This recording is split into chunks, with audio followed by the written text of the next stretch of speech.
This is probably the most significant election of our lifetime. আমেরিকার আসন্ন নির্বাচনে ক্ষমতা দখল করতে পারেন কমলা হ্যারিস।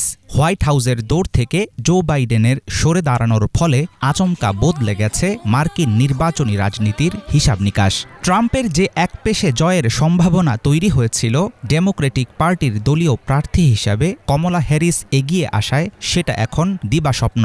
অবস্থা দেখে মনে হচ্ছে বাইডেন মাঠে থাকলেই আখেরে লাভের মুখ দেখতেন ট্রাম্প।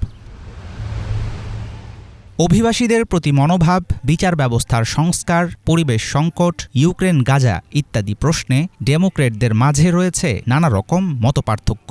কমলার ব্যাপারে অনেকের কিছুটা উদ্বেগ বা অনাস্থা দেখা গেছে, কিন্তু বর্তমান প্রেসিডেন্ট জো বাইডেন, দলের সবচেয়ে জনপ্রিয় নেতা বারাক ওবামা ও তার স্ত্রী মিশেল সহ অন্যান্য ডেমোক্রেট ডেলিগেটদের সমর্থনের পর অবস্থা এখন অনেকটাই কমলার অনুকূলে। To say Michelle and I couldn't be prouder to endorse you. Presidential বিতর্কে নড়বড়ে বাইডেনের পক্ষে ট্রাম্পকে ঠেকানো অসম্ভব মনে হচ্ছিল। 13ই জুলাই পেনসিলভানিয়া রাজ্যে নির্বাচনী প্রচারে গুলিবর্ষণের শিকার হন ডোনাল্ড ট্রাম্প। তখন তার প্রতি বিপুল মাত্রায় তৈরি হয় সিম্প্যাথি ভোট কিংবা নিরঙ্কুশ সমর্থন পাওয়ার সম্ভাবনা। কিন্তু তুলনামূলক যোগ্য প্রার্থী হিসাবে কমলা হ্যারিসের মাঠে নামায় বদলে যাচ্ছে হাওয়া। প্রায় 2000 ডেমোক্রেটিক ডেলিগেট কমলার প্রতি সমর্থন প্রকাশ করেছেন। নির্বাচনী দৌড়ে নেমেই দলকে ঐক্যবদ্ধ করছেন তিনি। তার নাম প্রস্তাবের প্রথম একদিনে দলীয় সমর্থকদের কাছ থেকে তোলা গেছে প্রায় $100 মিলিয়ন চাঁদা। ধনী দাতাদের কাছ থেকে পাওয়া গেছে আরও $150 মিলিয়ন প্রতিশ্রুতি। 81 বছরের বৃদ্ধ জো বাইডেন নির্বাচনী লড়াইয়ে যতদিন ছিলেন ট্রাম্পকে সামলাতে হিমশিম খেয়েছেন। বার্ধক্যের ইস্যুতে বারবার তাকে আক্রমণ করে গেছেন ট্রাম্প। বাইডেন সরে দাঁড়ানোয় উল্টে গেছে পাশার দান। 78 বছর বয়সী ট্রাম্পই এখন আমেরিকার ইতিহাসে সবচেয়ে বেশি বয়স্ক প্রেসিডেন্ট পদপ্রার্থী।